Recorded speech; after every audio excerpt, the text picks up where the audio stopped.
Oh, hey neighbors! Welcome to another episode of How To.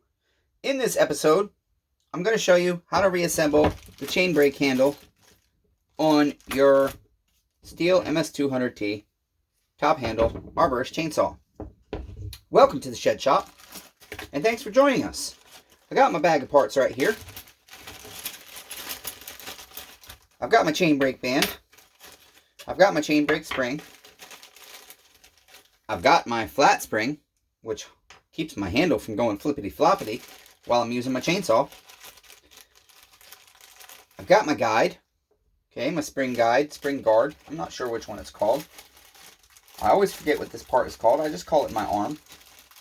I've got my elbow, arm, okay, and then I've got, right here neighbors, my 2 screws, and the most important part, the retaining clip. Okay, so this job is not hard. The first thing we're going to do is put our flat spring in.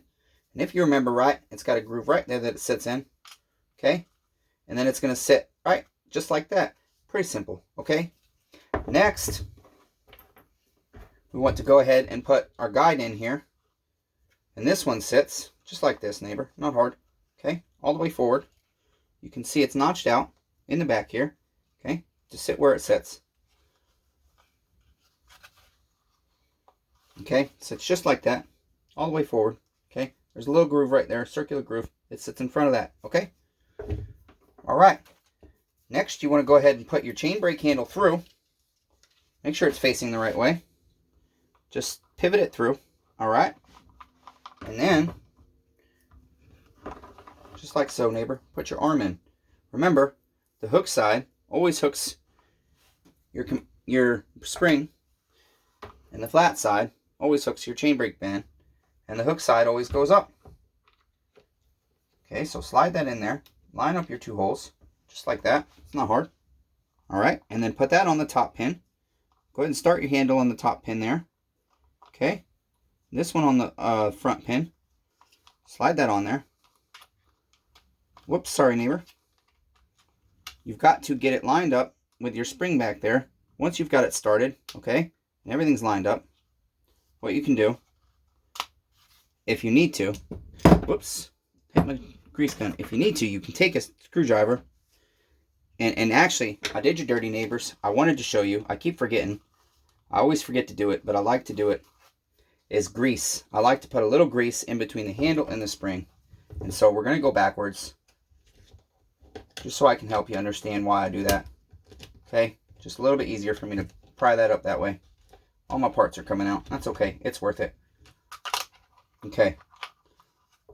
Your chain brake handle rubs against this spring constantly, and they get worn out really bad, especially on the smaller like 180s and 025s and stuff. And so I have found that grease can help with that friction. So I just put me a little dab of grease back there, because it also helps collect dust that gets behind everything. It will collect the dust and the grit and grime and protect that from getting in there. Okay, it almost acts as a membrane. Okay, so we'll put that all back on, line that up with our chain brake spring there, shimmy that all in together, put that back where it needs to go. Okay, next, we can go ahead and put our retaining clip on. Right here on this front pin, there is a little groove on your pin for where that goes. I can't always push those on, and that's what needle nose are for. You just grab your pin in the back of your clip right in the center, just gently squeeze that on just like that, neighbor. See, it's grooved out. Okay, here we go. Next, go ahead and put your spring on. All right, and the long side always goes forward. Hook that onto there,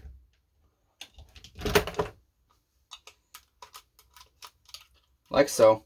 Okay, they have what's called an install tool. I bought it for the purpose of showing you. This is called a mounting tool, but I usually use needle nose, and I just grab it like this and pull it and hook it on. All right, pretty simple. So I grab it like that, and I just use my thumb to push my pliers, and I'll hook it on my pin. Okay, but for this purpose, I want to show you this mounting tool. I think it works on this size spring as well. These springs, I think the hook is a little bit smaller than your standard steel spring. Okay, they have this mounting tool. All right, 1117 890 0900. I believe it'll work on this saw too. I think it's for sorry neighbors. And you can't feel your hands. All right, and so all you do with this thing is just like so. Put it behind your spring. Set it over your pin, just like so. Okay, and then you just push your spring down, just like that. Okay, and that's it. You just hook it on your spring. It's grooved out to set on your pin like that.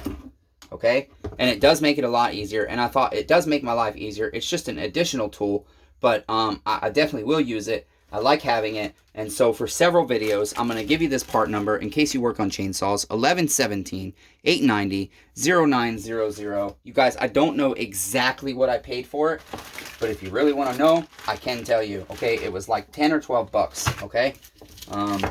And so I hope that will make your life easier.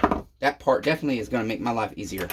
Now, the next thing we need to do is go ahead and hook our chain brake band in. Whoops, sorry. You want to have it facing down like that. Hook that on, okay?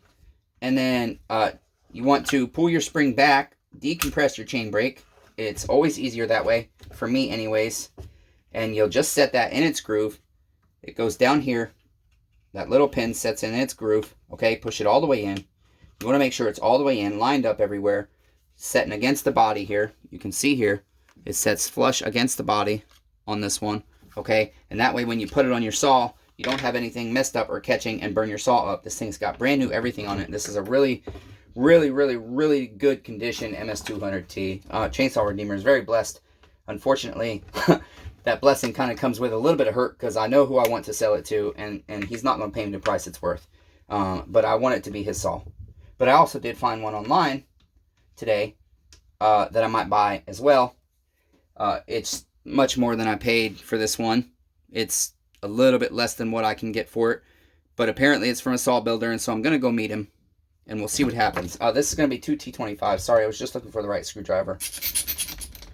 I love this dual drive Cobalt. I got this on clearance for like 12 bucks, and you can hold it right here, and it double drives instead of just one drive like that.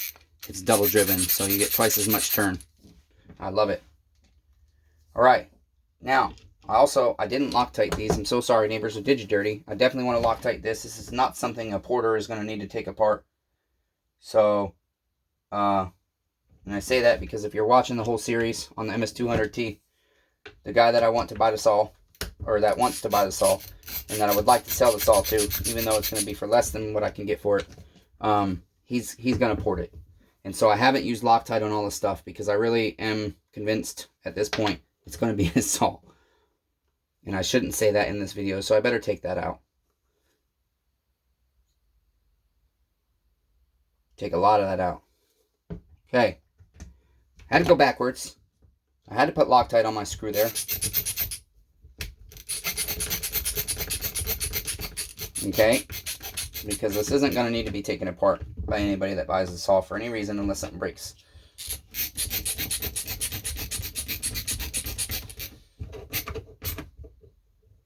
And that's it, neighbors. That is how you reinstall your chain brake parts, your chain brake handle on your STIHL MS200T. Uh-oh. Oh, that's okay. Yeah, that was setting a little loose in there, and I don't know why. It doesn't quite... I tried a couple of them. I tried all of them. And for some reason, they're setting loose, and so I think it's probably not the right bumper strip. And so I'm, again, going to make sure we get the right one in there. I think this is, let's see, this is probably it right here. This is aftermarket, but I don't think the small one that goes on the saw goes on the chain brake band. Yeah, it does not. Okay, so there we go. That's brand new. Okay, that's it, neighbors. That's your STIHL MS200T, unburnt up, unburnt up sprocket cover. Okay, until next time, neighbors, be kind to one another. Everyone's facing a battle. In the next and hopefully final video of the rebuild, of the STIHL MS200T. We'll go ahead and rebuild the carburetor, and then we'll assemble it into the saw. And then after that, neighbors, when the sun comes up, we should be able to fire the saw up and put it to some wood and get you some video of the MS200T helping me get some chores done. Okay, because I'm really going to enjoy this saw and the 192T while they're here, because I'm disabled and I have a little saw like this that I can just go meh, meh, meh, meh, one-handed, just like that. Is really good for Chainsaw Redeemer. Okay, so eventually he hopes to be able to afford to have one of these saws in his own personal arsenal. But he can't collect saws again right now because he's poor. All right, neighbors, that's it. Be kind to one another. Again, everyone's facing a battle. Neighbors, I love all 8 billion of you, damn it.